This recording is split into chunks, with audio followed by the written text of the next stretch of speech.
사랑의 하나님, 한 해를 시작하게 하신 은혜에 감사드립니다. 지난 한 해를 은혜로 기억하며 또 새롭게 주실 은혜를 바라고 기대하며 나아가게 하옵소서.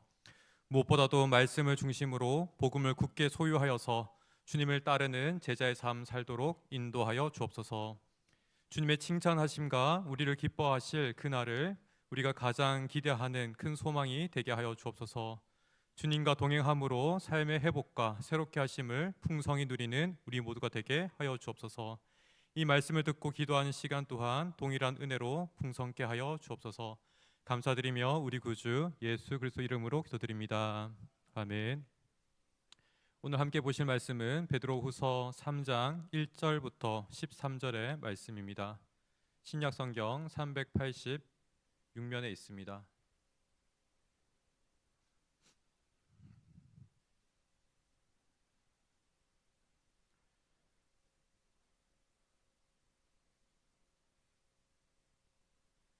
신약 성경 386면에 베드로후서 3장 1절부터 13절의 말씀 교독하여서 읽겠습니다. 사랑하는 자들아, 내가 이제 이 둘째 편지를 너에게 쓰노니 이 두 편지로 너희의 진실한 마음을 일깨워 생각나게 하여 거룩한 선지자들이 연한 말씀과 주 되신 구주께서 너희의 사도들로 말미암아 명하신 것을 기억하게 하려 하노라. 먼저 이것을 알지니 말세에 조롱하는 자들이 와서 자기의 종욕을 따라 행하며 조롱하여 이르되 주께서 강림하신다는 약속이 어디 있느냐. 조상들이 잔 후로부터 만물이 처음 창조될 때와 같이 그냥 있다 하니 이는 하늘이 옛적부터 있는 것과 땅이 물에서 나와 물로 성립된 것도 하나님의 말씀으로 된 것을 그들이 일부러 잊으려 함이로다. 이런 말미암아 그때 세상 물이 넘침으로 멸망하였으되 이제 하늘과 땅은 그 동일한 말씀으로 불사르기 위하여 보호하신 바 되어 경건하지 아니한 사람들의 심판과 멸망의 날까지 보존하여 두신 것이니라. 주께서 하루가 천년 같고 천년이 하루 같다는 이 한 가지를 잊지 말라. 주의 약속은 어떤 이들이 더디다고 생각하는 것 같이 더딘 것이 아니라 오직 주께서는 너희를 대하여 오래 참으사 아무도 멸망하지 아니하고 다 회개하기에 이르기를 원하시느니라.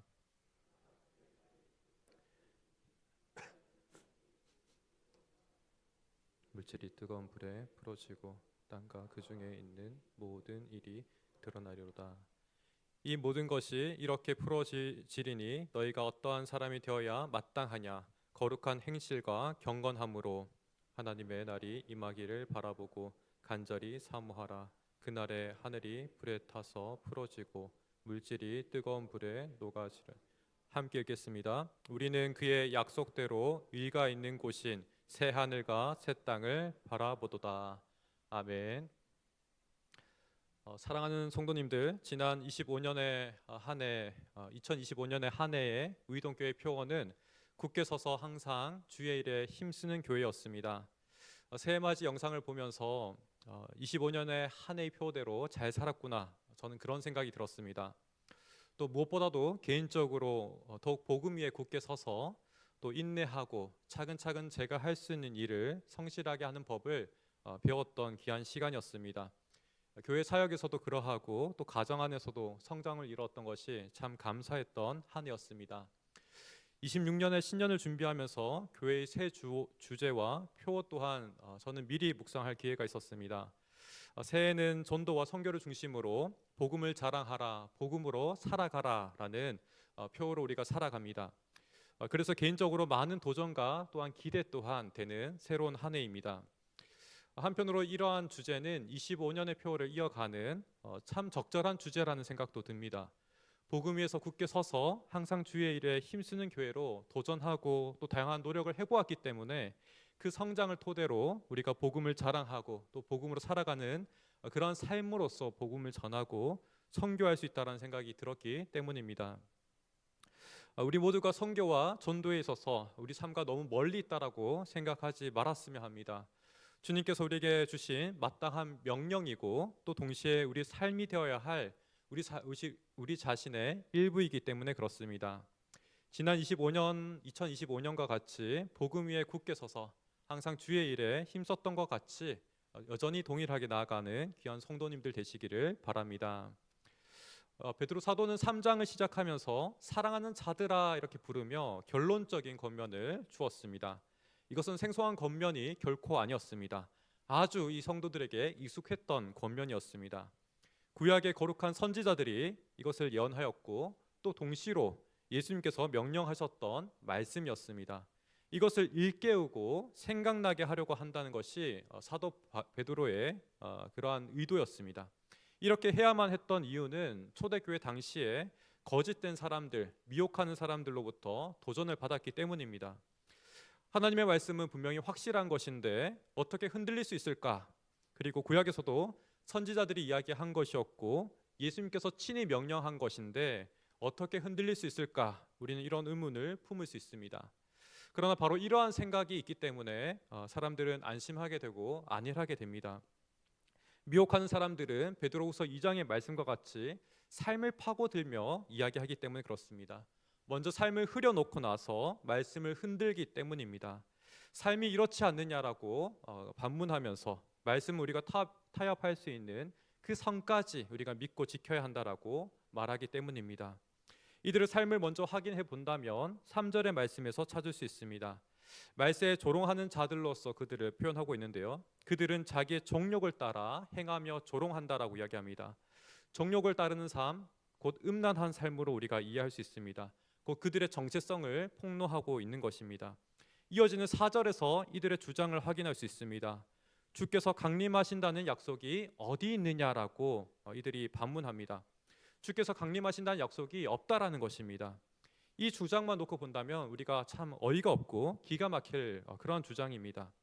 주님께서도 친히 우리가 거할 처소를 예비하시고 다시 오신다라고 분명하게 말씀하셨습니다.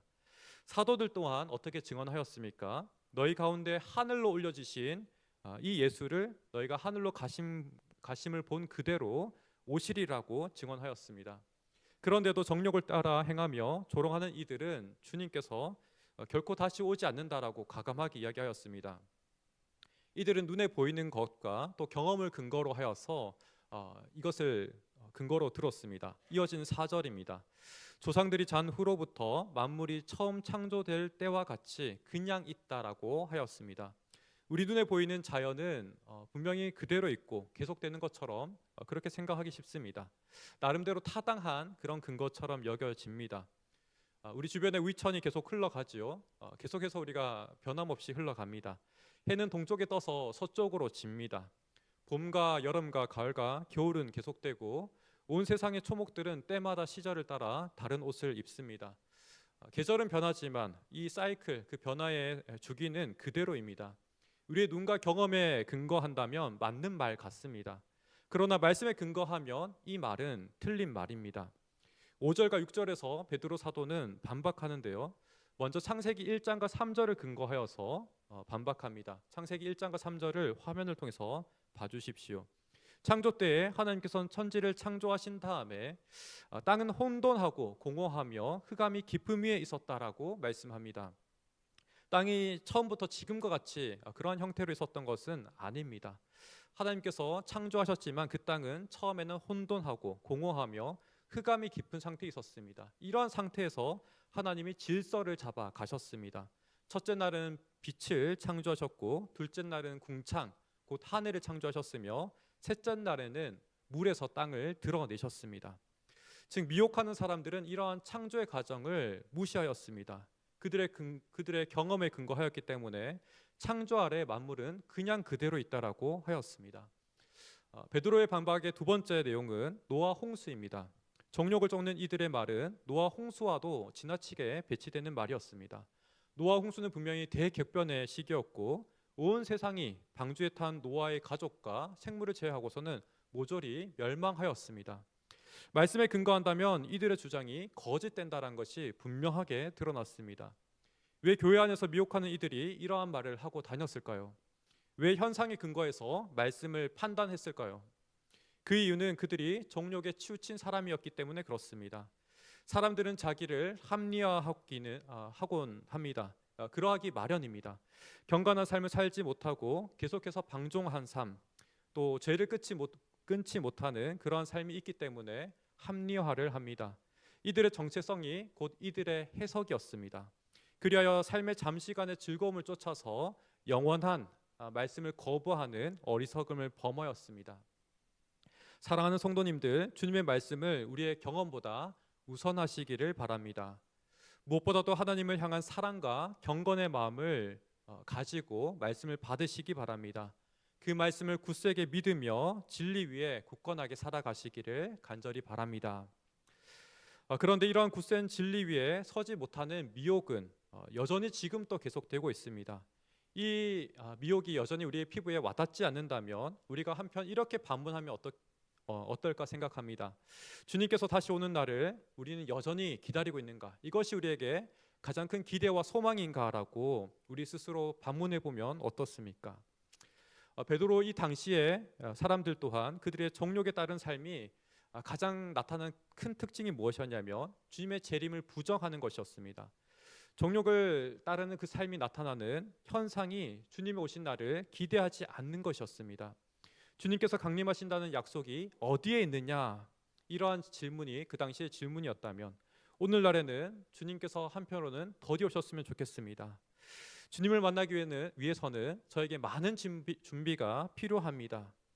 주님 다시 오리라는 이 말씀이 저에게 실감이 나지 않습니다. 우리 스스로 이렇게 말하고 있을지 모르겠습니다. 우리 모두에게 어느 정도 찔림이 있는 말씀입니다. 그러나 성경은 우리에게 분명하게 주님 오신 날을 준비하라라고 말씀합니다. 10절의 말씀입니다. 그러나 주의 날이 도둑같이 오리니, 첫째로 도둑같이 임한다라고 성경은 분명하게 이야기합니다.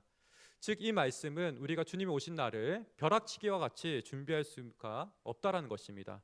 우리가 예측하는 것이 불가능하고 미리 준비하는 것이 우리가 임박해서 준비하는 것이 불가능하다는 말씀입니다. 평상시 최선의 모습으로 주님을 맞이할 준비로 우리가 늘 살아가야만 합니다. 정도의 차이가 있겠지만 삶에 대하는 자세와 태도만큼은 한결같아야 합니다. 종말의 때를 생각하면서 영화의 한 장면이 생각났습니다. 최근에 본 영화인데요, 대홍수라는 영화입니다. 스포일러가 되면 안 되니까 간략하게 말씀드리겠습니다. 한 아파트를 중심으로 영화가 전개됩니다. 종말로 인해서 아파트가 30층인데 이것이 점점 비에 차오르고 침수됩니다. 쓰나미까지 중간중간 덮쳐옵니다. 그 와중에 가장 인상적인 한 장면은 아파트 중간층에 살아가는 한 노부부의 모습이었습니다. 정상적인 할아버지가 온전치 못하는 할머니를 보살피는 장면이었습니다. 창밖으로 거대한 쓰나미가 몰려올 때 이 할아버지가 한 마지막 행동이 저에게 큰 여운을 남겼습니다. 할아버지가 할머니에게 밥을 먹이시는 중이었는데 쓰나미를 보고서도 그 행동을 멈추고 달리 행동하는 것이 아니라 보고서 다시 한번 그 행동을 이어갑니다. 해요 하면서 할머니 입을 딱 벌리시면서 먹이시는 그 장면으로 끝이 났습니다. 신자의 삶 또한 동일한 것 같습니다. 우리가 믿음으로 살아가는 삶 또한 동일한 것 같습니다.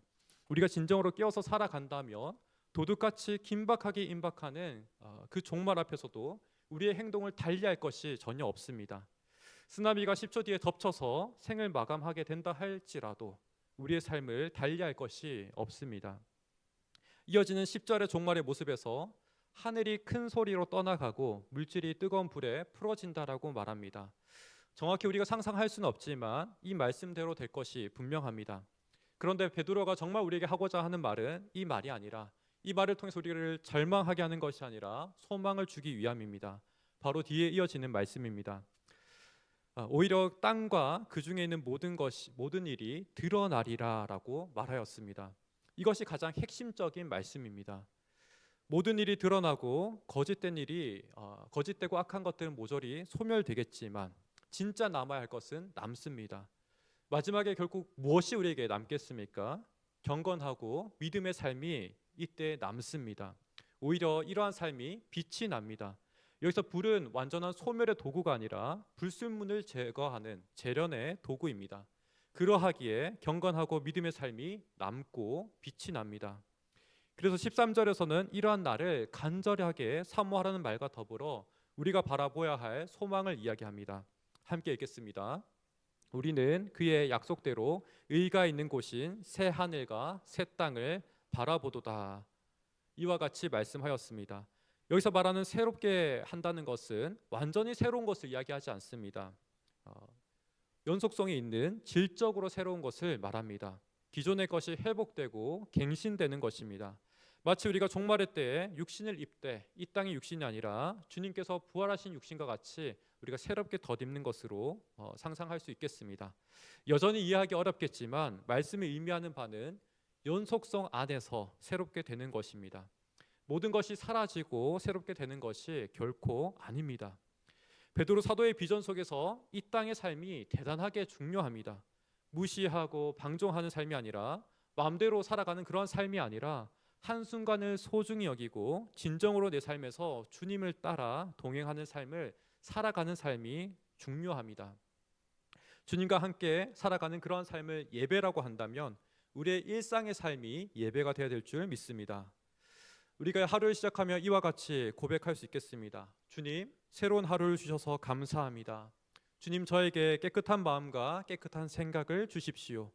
출근하는 길에서도 주님의 말씀과 뜻을 되새기는 시간 되게 하여 주옵소서.